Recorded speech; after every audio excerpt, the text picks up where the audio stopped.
Have you ever felt like a third wheel? That painful, awkward feeling of being the extra person.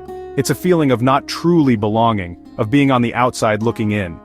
This often happens in friendships, but the sting is much deeper when it happens in love. You see the person you care for giving their attention, their affection, and their time to someone else. It creates a deep ache in your heart, a feeling of inadequacy that whispers you are not enough. It's a lonely place to be, watching a connection that you hoped would be yours, but it's shared or given away completely. This ache is closely tied to a very human fear, the fear of being left behind. In a world that often celebrates couples and partnerships, being alone can feel like a failure. We see it in movies, we hear it in songs, and we are surrounded by stories of happily ever after. So when a relationship feels threatened, or when we are single while everyone else seems to be pairing up, that fear can become overwhelming. It's the fear of ending up alone, of not having that one special person to walk with through life's ups and downs. This fear can make us cling to relationships that are unhealthy, or even consider situations that go against our values. The pain is real, and it is valid. God created us for connection, for community, and for love. It's natural to desire a deep, committed bond with another person. The pain you feel when that bond is broken or threatened is a testament to your capacity to love deeply. It's not a sign of weakness. Instead, it's a sign that your heart is working exactly as it should. It longs for a secure and faithful love. Your feelings are not something to be ashamed of. They are signals pointing to a deep need for security, acceptance, and a love that says, "You are my only one." This fear and pain can sometimes lead us down confusing paths. We might start asking desperate questions. If the fear of losing one person is so great, would having more than one partner solve the problem? Would it be better if love wasn't exclusive? This is where ideas like polygamy can enter the picture, born from a place of fear rather than a place of healthy love. It seems like a mathematical solution to an emotional problem. If one person can leave, maybe having two or three would provide a safety net. But as we will see, this kind of thinking often leads to even greater heartbreak and complication.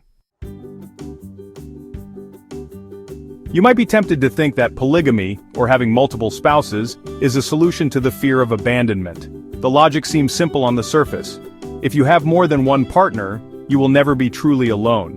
If one relationship fails, you still have another. It feels like a form of insurance for the heart. However, this is a misunderstanding of how love and relationships truly work.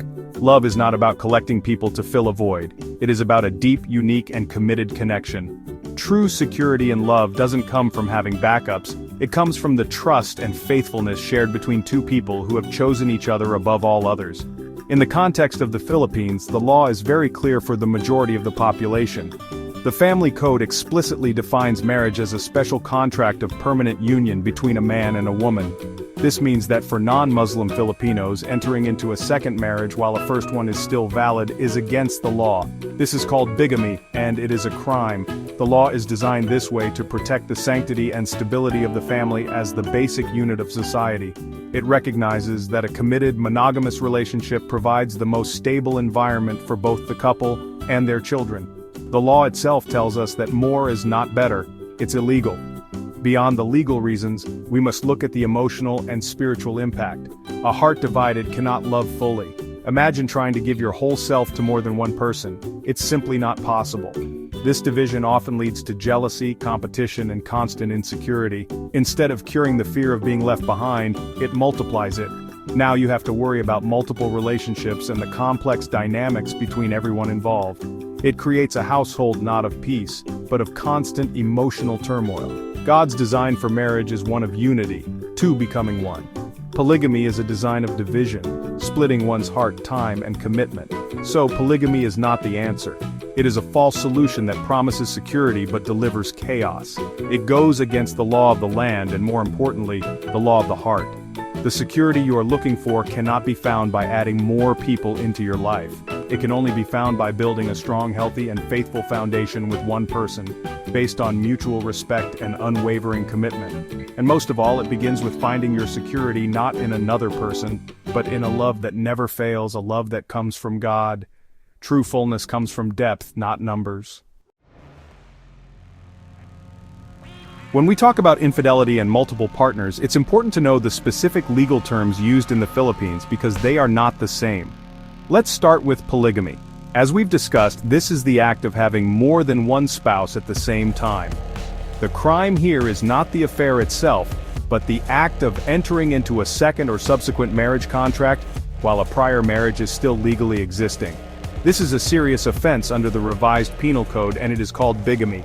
The law sees this as a fraudulent act against the state and a violation of the sanctity of marriage, which it is sworn to protect.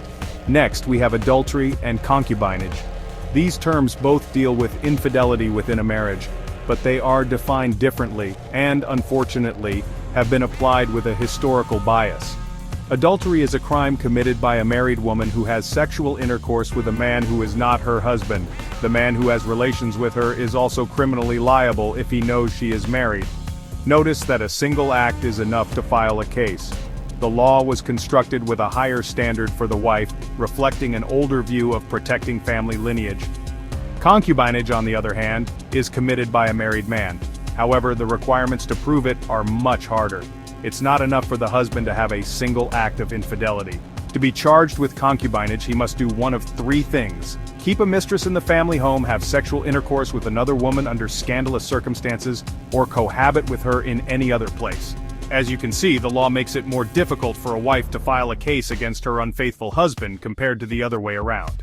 This legal imbalance is a topic of much debate today. Understanding these distinctions is crucial. They show us how society legally views these betrayals.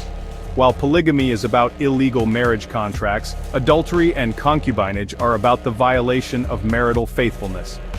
Knowing your legal rights is the first step in protecting yourself. If you are a victim of infidelity, it is wise to seek legal counsel to understand what actions you can take. The law may not be perfect, but it provides a framework for justice and accountability. It is a tool that can help you protect yourself and your family from further harm while you navigate this incredibly difficult and painful season. So, if polygamy and infidelity only lead to more pain, what is the real path forward? How do you heal from such a deep wound? The journey begins with taking concrete steps to protect yourself and find stability. This can start with seeking legal protection. Consult a lawyer to understand your rights regarding your marriage, property, and the well-being of your children. This is not an act of revenge, it is an act of wisdom and self-preservation. It helps you create a safe and stable ground from which you can begin to heal, ensuring that you are not taken advantage of during a time of vulnerability. The next, and perhaps most important step, is the journey of self-healing. This is your personal work, and it cannot be rushed. Allow yourself to grieve. It's okay to be angry, to be sad, and to be confused. Find healthy outlets for these emotions, whether it's through journaling, exercise, prayer, or a new hobby. This is also the time to reconnect with yourself. You are more than just someone's partner. You are a whole person with your own dreams, talents, and purpose. Rediscover the things that bring you joy and a sense of identity outside of the relationship. This is a journey of reclaiming your worth. You do not have to walk this path alone. Seeking professional help through therapy or counseling can be a life-changing decision. A good therapist can provide you with tools to process your trauma, manage your emotions, and challenge negative thought patterns. They offer a safe, non-judgmental space for you to speak your truth. In the same way, opening up to trusted friends, family, or a spiritual mentor can provide a strong support system. Honest and open communication with people who love you can remind you that you are not alone and that you are deeply valued. Ultimately, the most profound healing comes from a shift in perspective. True, lasting love is not about accumulating relationships to avoid being alone. It is about accepting and loving yourself first. Your worth is not determined by your relationship status. You are already whole and complete because you are a beloved child of God. True love begins with embracing this truth.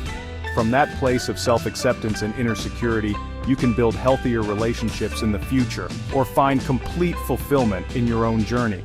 The goal is not to have more love from others, but to realize you are already full of love.